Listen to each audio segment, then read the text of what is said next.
दोस्तों, neutron money में आपका स्वागत है।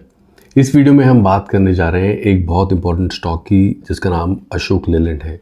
अशोक लेलैंड आज अपनी 20 डीएमए को क्रॉस करके नीचे क्लोज हुआ है। तो क्या यहाँ पे अशोक लेलैंड में एक बेरिश मूव की स्टार्ट हो चुका है? ऑटो सेक्टर ने पिछले मंथ एक नेगेटिव कैंडल दिखाई थी और आज जब नया सितंबर की कैंडल बननी शुरू हुई है, वो भी एक रेड बार के साथ क्लोज होती दिखी है। इनफैक्ट अगस्त की जो क्लोजिंग थी उससे नीचे क्लोज होती हुई दिखाई दी है। तो क्या यहाँ पे ऑटो सेक्टर एक नेगेटिव ट्रेजेक्टरी में एंटर करने जा रहा है? अशोक लेलैंड के ऊपर स्पेसिफिकली बात करेंगे, बिकॉज अगर हम इसकी एब्सोल्यूट वैल्यू देखते हैं जो कि 251 है, ऐसा लगता है कि ये सबसे सस्ती कंपनी है ऑटो सेक्टर को रिप्रेजेंट करने वाली। अशोक लेलैंड के अगर हम चार्ट को देखेंगे, इसके हम क्वार्टरली नंबर को देखने वाले हैं। बेसिकली हम एक टेक्नो फंडा एनालिसिस करने वाले हैं अशोक लेलैंड के ऊपर, ये जानने के लिए कि क्या इसमें इन्वेस्टेड रहना चाहिए या फिर यहाँ पे सेल ऑफ आने वाला है, कि या फिर ये स्टॉक साइडवेज रहने वाला है। ये कोई बाइंग रिकमेंडेशन नहीं है, इसलिए please consult with your financial adviser before consulting और बाइंग और investing into the market. Market is subject to lot of risk. आइए बात करते हैं सीधा अशोक लेलैंड के बारे में। अशोक लेलैंड बेसिकली एक कंपनी है जो ट्रक और कंस्ट्रक्शन फार्म इक्विपमेंट्स बनाने वाली कंपनी है। आपने काफ़ी सारे ट्रक्स देखे होंगे जिनमें अशोक लेलैंड की हमें एक ब्रांडिंग दिखती है। इनफैक्ट जो काफ़ी सारे डिफेंस ट्रक हैं अशोक लेलैंड से आते हैं, फोर्स मोटर से आते हैं। तो इनका जो मेजॉरिटी वर्क है it is on the heavy vehicle side.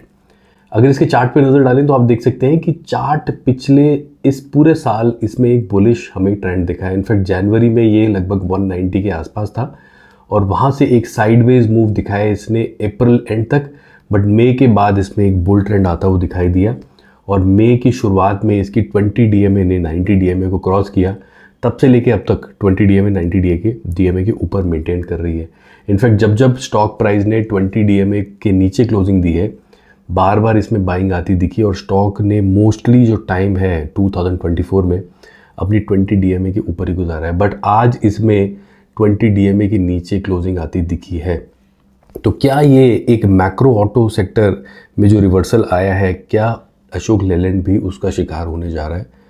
और इसके क्या क्वार्टरली नंबर वीक आए थे जो कि इसमें एक फर्दर डाउन सेल को हमें आता हुआ देखने को दिखा सकता है। आरएसआई की बात करें तो डेली टाइम फ्रेम पे आप जानते हैं कि RSI is the strength index of any stock. Daily time frame पे आरएसआई फिलहाल गिरते हुए 49 के आसपास चली गई है। ये 60 के भी नीचे चली गई है और ये 50 के भी नीचे चली गई है, जो कि दिखाता है कि आरएसआई यानी कि स्ट्रेंथ अशोक लेलैंड के चार्ट से इस टाइम जाती हुई दिख रही है। अगर स्ट्रेंथ चली जाए किसी चार्ट से तो मतलब वहाँ पे एक सेलिंग प्रेशर इमर्ज होता हुआ देखने को मिल सकता है। आइए बात करते हैं इसके क्वार्टरली नंबर की। तो क्वार्टरली नंबर वीक थे अशोक लेलैंड के, और ऐसा इसलिए हम कह रहे हैं बिकॉज यहाँ पे रेवेन्यू और मार्जिन्स दोनों में कमी आती हुई दिखाई दी। रेवेन्यू ना केवल ईयर ऑन ईयर हमें डिक्लाइन में आते हुए दिखाई दिए, मार्जिन्स तो ईयर ऑन ईयर और क्वार्टरली दोनों डिक्लाइन में आते हुए दिखाई दिए। प्रॉफिटेबिलिटी ने फिर भी थोड़ा सा ईयर ऑन ईयर अपने आप को संभाला, बट सिक्वेंशियल बेसिस पे क्वार्टरली जो प्रॉफिटेबिलिटी थी उस पर काफ़ी एक ट्रेंड दिखाई दी है। तो ये जो स्काई ब्लू लाइन आप देख रहे हैं स्क्रीन पे, this represent the profitability of Ashok Leyland. अगर बात करें इसके रिटर्न्स की तो एक साल में लगभग 36% इसने रिटर्न दिए हैं। अगर मार्केट के बाकी स्टॉक्स के रिटर्न देखें और अशोक लेलैंड के स्टॉक्स के रिटर्न देखें तो ये बहुत कोई एक्सेप्शनल रिटर्न नहीं दिखाया है इसने अभी तक। टेक्निकल सारे जो पैरामीटर्स हैं उसमें न्यूट्रल रेटिंग हमें दिखाई दी है। यहाँ पे बेसिकली आप बोल सकते हैं कि दिखाई दी है। हमारे पास इसका प्रूफ क्या है? अभी अभी हमने आरएसआई और मूविंग एवरेज के नीचे चार्ट को जाता हुआ देखा है, और आरएसआई अगर फर्दर और नीचे चली जाती है तो ये जो न्यूट्रल रेटिंग दिख रही है technical, this can be a sell rating very soon. Analyst are suggesting buy rating on Ashok Leyland. अब इसके कुछ और नंबर्स को देखते हैं, उसके लिए हम चलेंगे मनी कंट्रोल की वेबसाइट पे। मनी कंट्रोल की वेबसाइट अगर देखते हैं तो मार्केट कैप अशोक लेलैंड का लगभग 73,807 करोड़ दिख रहा है, which is suggesting that it is not a very big company in automobile, क्योंकि बाकी कुछ कंपनी हमें लाखों करोड़ के वैल्यूएशन पे भी दिखती है। बीटा इज़ 1.37, यानी कि ये इंडेक्स वॉलेटिलिटी से ज़्यादा वॉलेटाइल स्टॉक है। अगर इंडेक्स यानी निफ्टी 1% मूव करेगा तो अशोक लेलैंड 1.37% मूव करता हुआ दिखाई दे सकता है। Upside down side that is another subject. Face value is 1, यानी कि स्टॉक जो है अशोक लेलैंड का ऑलरेडी काफ़ी ज़्यादा स्प्लिट होके अवेलेबल है खरीदने के लिए। बुक वैल्यू की बात करें तो बुक वैल्यू इज़ अराउंड 30.67। और price to book makes it 8.20। Sector P is 42, जिसके against Ashok Leyland is available at 30.14। यानी कि सेक्टर ज़्यादा प्राइस पे वैल्यू होता है और अशोक लेलैंड उससे कम प्राइस पे वैल्यू होता है। अगर सेक्टर 1 रुपया कमा रहा है तो उसके अगेंस्ट उसको 40 रुपये की वैल्यूएशन मिलती है, 42 रुपीज़ की। On the other hand Ashok Leyland अगर 1 रुपया कमा रहा है तो उसको 30 रुपीज़ की वैल्यूएशन मिलती है।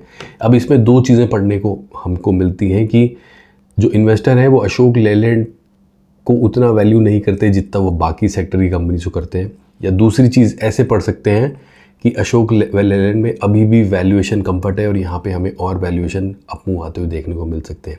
इसको दोनों तरीके से पढ़ा जा सकता है, बट इसको पढ़ने के बाद आपको इसके क्वार्टरली नंबर और बाकी मैक्रो फैक्टर को भी देखना पड़ता है। फिलहाल जो क्वार्टरली नंबर हैं वो सबड्यूड हैं, they are not very promising. It looks like कि इस वैल्यूएशन को बहुत जल्दी एप्रिसिएशन नहीं मिलने वाला।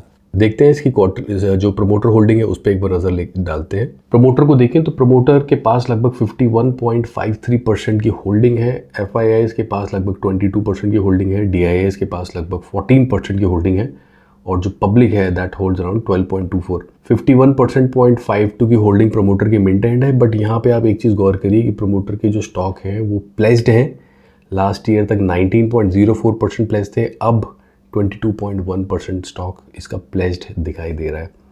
तो अशोक लेलैंड अगर इन सारे पैरामीटर्स को देखते हैं, चाहे वो मूवी एवरेज के नीचे जाना हो, चाहे ओवरऑल ऑटो सेक्टर का एक मैक्रो बुल ट्रेंड छोड़ के लास्ट मंथ रेड कैंडल बनाना हो और इस मंथ की शुरुआत भी रेड कैंडल से हो, और इसके जो क्वार्टरली मार्जिन्स का गिरना हो या इन्वेंट्री पाइलअप की खबरें आ रही हो, इसके जो प्रमोटर की प्लेज शेयर है चाहे वो डेटा हो, वो कोई बहुत प्रॉमिसिंग नंबर्स की तरफ इशारा नहीं कर रहा। तो बिफोर इन्वेस्टमेंट ये डेटा आपकी नज़र में ज़रूर होना चाहिए, इसलिए वीडियो बनाई गई है। ये कोई बाय और सेल रिकमेंडेशन नहीं है, ये डेटा आपके पास होना चाहिए। और अगर आप अशोक लेलैंड को ख़रीदने जा रहे थे और आपके पास ये वीडियो आ गई है, I hope this was a more informative video और आपने ये सारे डेटा देखे थे कि नहीं before making your investment decision, और आगे भी आपको क्या ये डेटा देखने चाहिए कि नहीं, इस पर भी ज़रूर विचार करिएगा, क्योंकि ये डेटा बहुत ज़्यादा आपको एक ऑब्जेक्टिविटी देते हैं instead of having trust your emotions कि मुझे ऑटो सेक्टर में सबसे सस्ती कंपनी लेनी है।